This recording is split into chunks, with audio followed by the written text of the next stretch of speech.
امید نجات YouTube channel کی جانب سے آپ کو ہمارا محبتوں بھرا سلام۔ مجھے امید ہے آپ سب لوگ خیریت سے ہوں گے۔ عزیزوں، اگر میں آپ سے ایک بات کی گزارش کروں کہ میرے پاس یہ کپ ہے اور اس کپ کے اندر حیوانی خون ہے، اور میں آپ سے کہوں کہ آپ اسے پی لیں، تو میرا یہ یقین ہے کہ آپ کا جو جواب ہے وہ نہ میں ہوگا، اس لیے کہ انسانی خون جو ہے اسے کوئی بھی پینا نہیں چاہے گا۔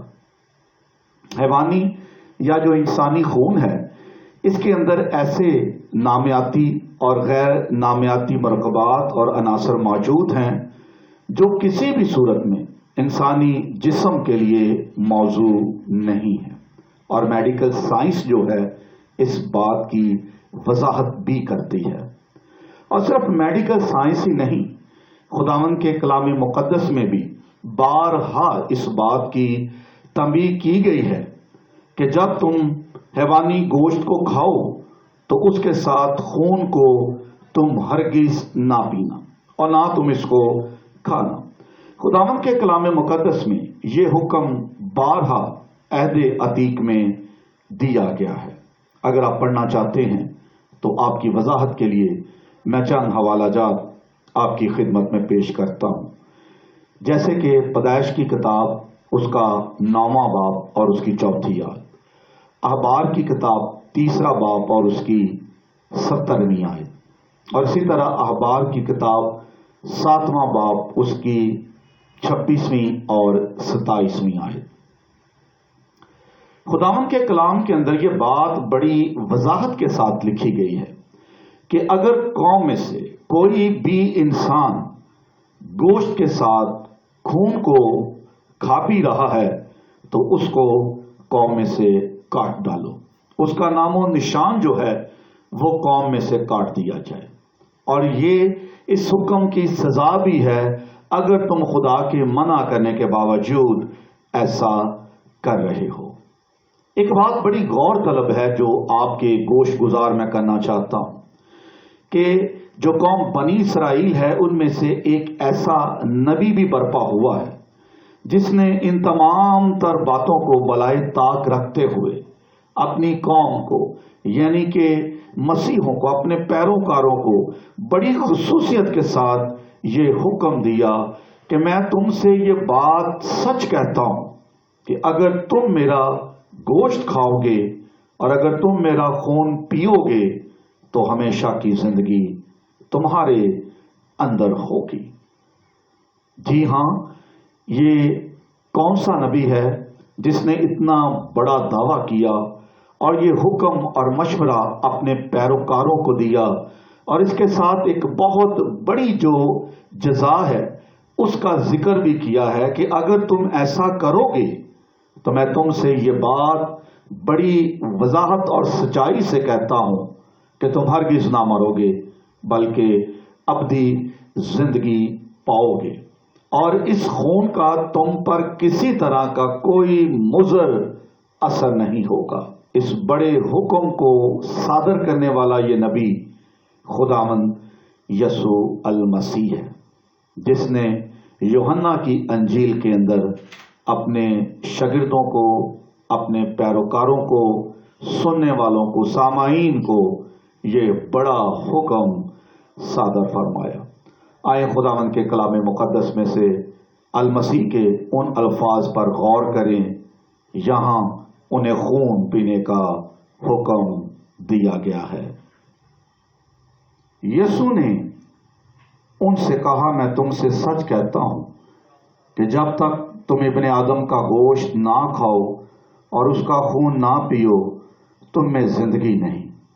جو میرا گوشت کھاتا اور میرا خون پیتا ہے ہمیشہ کی زندگی اس کی ہے، اور میں اسے آخری دن پھر زندہ کروں گا۔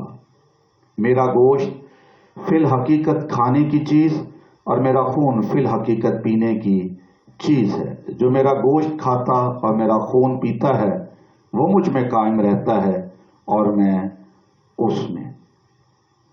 جی، بڑی وضاحت کے ساتھ یہ الفاظ جو ہیں قلم بند کیے گئے ہیں کہ میں تم سے یہ بات سچ کہتا ہوں کہ جو میرا گوشت کھاتا ہے، میرا خون پیتا ہے، اپنی زندگی اس میں موجود رہے گی اور وہ کبھی موت کو نہیں دیکھے گا۔ مسیح کے الفاظ سن کر سننے والوں پر حیرانی چھا گئی، وہ پریشان ہو گئے، وہ آپس میں بات چیت کرنے لگ گئے کہ یہ کیسا عجیب کلام ہے کہ یہ شخص اپنا خون ہمیں پینے کے لیے کہہ رہا ہے کہ تم میرا خون پیو تو تم میں زندگی ہوگی۔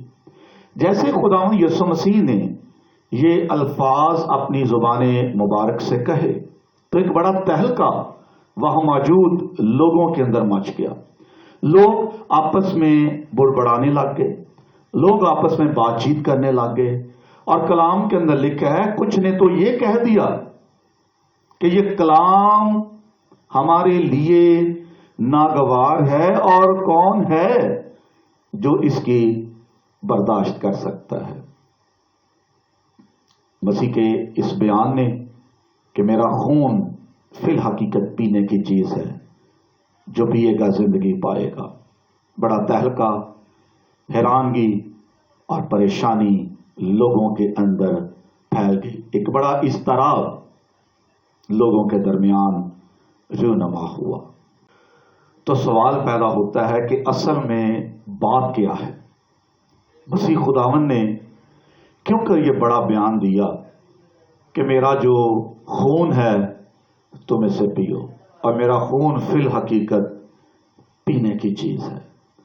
کیا خداوند یسوع مسیح کو ان باتوں کا علم نہیں تھا کہ جو حیوانی خون ہے خداوند نے اسے پینے سے منع فرمایا ہے؟ کیا انہیں اس بات کا ادراک اور علم نہیں تھا؟ جی ہاں، انہیں ان تمام تر باتوں کا علم اور ادراک تھا۔ خداوند یسوع مسیح نے ہمیشہ جب بھی کلام کیا ہے، آپ نے جب بھی کوئی حکم صادر فرمایا ہے، آپ نے جب بھی الہی بھید اپنے لوگوں پر عیاں کیے ہیں، تو آپ نے آسمان کی بادشاہی کے ان الہی بھیدوں کو اور اپنے کلام کو ہمیشہ ہی تمثیلوں کے اندر بیان کیا ہے۔ انہوں نے خدا کی بادشاہت کے ان بڑے بڑے بھیدوں کو، جنہیں انسان کے لیے سمجھنا ناگزیر ہے، انہوں نے بڑی آسانی کے لیے زمینی اور دنیاوی چیزوں کا سہارا لیتے ہوئے انہیں سمجھانے کی کوشش کی ہے، اور یہاں بھی یہی معاملہ ہے۔ خداوند یسوع مسیح اصل میں اپنے خون کا ذکر کر کے انہیں اپنی صلیبی موت کی طرف لے کے جا رہے تھے۔ خون پینے اور گوشت کھانے سے اصل مراد ہے کیا؟ کیوں خداوند نے کہا کہ میرا جو گوشت ہے وہ کھانے کی چیز اور میرا جو خون ہے وہ اصل میں پینے کی چیز ہے؟ اس کے پیچھے سچائی کیا ہے؟ اس کے پیچھے محرکات کیا ہیں؟ اصل وجہ کیا ہے؟ تو خداوند نے اپنے گوشت اور اپنے خون کو اپنی صلیبی موت کے ساتھ جوڑا ہے۔ وہ اپنی صلیبی موت کو اپنے شاگردوں پر عیاں کر رہے تھے، اور ان کی جو توجہ ہے وہ اصل میں اپنی صلیبی موت کی طرف لے کے جا رہے ہیں کہ ایک ایسی قربانی تمہارے لیے چڑھائی جا رہی ہے جو تمہارے گناہوں کو دور کرنے کے لیے اور تمہاری جو باطنی ناپاکی ہے اسے صاف کرنے کے لیے انتہائی موزوں ہے۔ اور اگر تم اس قربانی کا اقرار نہیں کرو گے، اگر تم اس صلیبی موت پر ایمان نہیں لاؤ گے، تو تم ہرگز زندگی نہیں پاؤ گے۔ تو میرے معزز سامعین، خون پینے سے اصل جو مراد تھی وہ یہ تھی کہ تم میری صلیبی موت پر ایمان لاؤ، تو میرے کفارے اور فدیہ کو قبول کرو، تو پھر تم ایک ایسی زندگی پاؤ گے جو کبھی ختم نہ ہونے والی ہوگی۔ یقیناً خداوند یسوع مسیح نے اپنے کلام کو تمثیلوں اور بھیدوں کے اندر بیان کیا ہے، اور یہ کلام جو ہے انسانی پہنچ اور انسانی سمجھ سے بالا تر نہیں ہے، اس کے لیے الہی حکمت کا ہونا بہت ضروری ہے۔ خداوند یسوع مسیح نے ایک اور الہی بھید اپنے شاگردوں کو اور مخالفین کو دیا۔ آپ نے فرمایا، میں وہ آسمانی روٹی ہوں جو زمین پر اتری ہے، میں خداوند کا پیارا بیٹا ہوں جس سے وہ خوش ہے۔ آپ نے اپنے تعلق کو خدا کے ساتھ باپ اور بیٹے کے طور پر پیش کیا، اور آپ نے یہوہ خدا کو باپ کہہ کر پکارا اور اپنے آپ کو اس کا پیارا بیٹا۔ یہ بات جو خداوند یسوع مسیح نے کہی، اس کا مطلب قطعاً دنیاوی یا انسانی نہیں تھا۔ مسیح نے یہ بات روحانی مفہوم کے اندر بیان کی، اور جو مخالفین ہیں انہوں نے بھی اس بات پر اعتراض کیا، انہوں نے اس بات کا بتنگڑ بنایا اور اس بات کو ایک الہی مسئلہ بنا کر پیش کیا کہ اس شخص نے خدا کے خلاف کفر بکا ہے، خدا کے خلاف یہ شرک کیا ہے، اور اس نے خود کو اپنے آپ کو خداوند کا بیٹا کہا ہے۔ اور پھر انہوں نے دلیلیں پیش کی کہ وہ نہ تو کسی سے جنا گیا ہے اور نہ ہی اس سے کوئی جنا جا سکتا ہے، وہ وحد اللہ شریک ہے اور اس کا کوئی شریک اور کوئی ثانی نہیں ہے۔ اس شخص نے اس کے خلاف کفر بکا ہے، لہذا یہ واجب القتل ہے۔ خداوند یسوع مسیح کے یہ الفاظ جسمانی یا دنیاوی معنیوں میں نہیں تھے، بلکہ اصل میں ان کے پورے کا پورا مفہوم روحانی ہے۔ المسیح نہ تو زمینی ہستی ہے، نہ ہی وہ زمین سے خلق کی گئی کوئی مخلوق ہے، وہ سراسر روحانی اور پاک ہستی ہے۔ اس لیے ان کا جو کلام ہے وہ سراسر روحانی ہے، اور روحانی لوگ ہی اس کے اصل مفہوم کو سمجھ سکتے ہیں۔ جیسے کہ بات خون کے پینے کی جا رہی تھی، تو جو وہ لوگ جو اس کلام کو سمجھ نہیں پاتے، جو اس کو قبول کرنا نہیں چاہتے تھے، جو اس کلام کے مسیح کے اصل میں مخالفین تھے، اور جنہوں نے اس کی صلیبی موت کے خلاف پروپیگنڈا تیار کیا تھا، منصوبہ باندھ رکھا تھا، انہی لوگوں نے بیچ میں سے اٹھ کر یہ بات کہی کہ تیرا یہ کلام ہمارے لیے ناگوار ہے، اور کون ہے جو اس کی برداشت کر سکے۔ اصل میں بات یہ تھی کہ یہ کلام ان کی سمجھ سے بالا تر نہیں تھا۔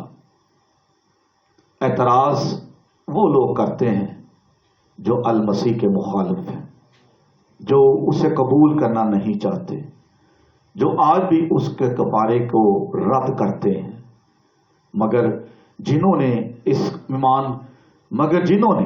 اس بھید کو قبول کر لیا، جو اس کے خون کے پینے کے قابل ہو گئے، جو اس کے خون کو پینے کے لیے فی الفور تیار ہو گئے، جو ایمان لے آئے، جنہوں نے قبول کر لیا کہ واقعی ہی المسیح وہ ہستی ہے جس کا خون پینے کے قابل ہے، انہوں نے زندگی پا لی، وہ بچ گئے، وہ ہمیشہ کی زندگی میں داخل ہو گئے۔ مگر جنہوں نے انکار کیا، جنہوں نے اس صلیبی موت کو رد کر دیا، جنہوں نے اس کفارے کا، اس فدیے کا انکار کیا، یقیناً وہ ابدی ہلاکت کا باعث ہوں گے، وہ ہلاکت کے فرزند ٹھہریں گے۔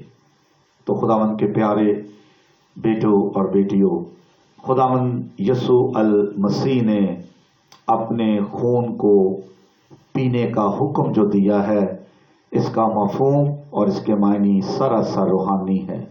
اس کا مطلب یہ ہے، اگر تم مسیح کی صلیبی موت پر ایمان لاؤ گے، اسے نجات دہندہ قبول کرو گے، تو تم میں ابدی زندگی موجود ہوگی، تم خداوند کی بادشاہت میں داخل کیے جاؤ گے، اور دوسری موت کبھی تم پر غالب نہیں آئے گی۔ آئیں پاک عشاء کی تیاری کریں، اپنے آپ کو خداوند کی میز کے لیے پیش کریں، اور ضرور ہے، لازم ہے کہ اس کے لیے آپ اپنے آپ کو باطنی طور پر اور ظاہری طور پر پاک اور صاف کریں۔ المسیح کا خون ان بکروں اور بچڑوں کے خون سے کہیں بیش بہا اور قیمتی خون ہے۔ بکروں اور بچڑوں کا خون تو آپ کو ظاہری پاکیزگی عطا کرتا ہے، مگر المسیح کا خون آپ کے باطن کو پاک اور صاف کر دیتا ہے۔ اور کلام خداوند کے اندر عبرانیوں کے خط کے اندر لکھا ہے کہ اس کا جو خون ہے وہ ضرور ہی تمہیں مردہ کاموں سے پاک اور صاف کرے گا۔ المسیح کا خون پینے والے نئے عہد میں شامل ہو جاتے ہیں، وہ عہد جو خدا نے اپنے بیٹے کے ساتھ باندھا ہے، اپنی زندگی کا عہد۔ آئیں اپنے آپ کو تیار کریں۔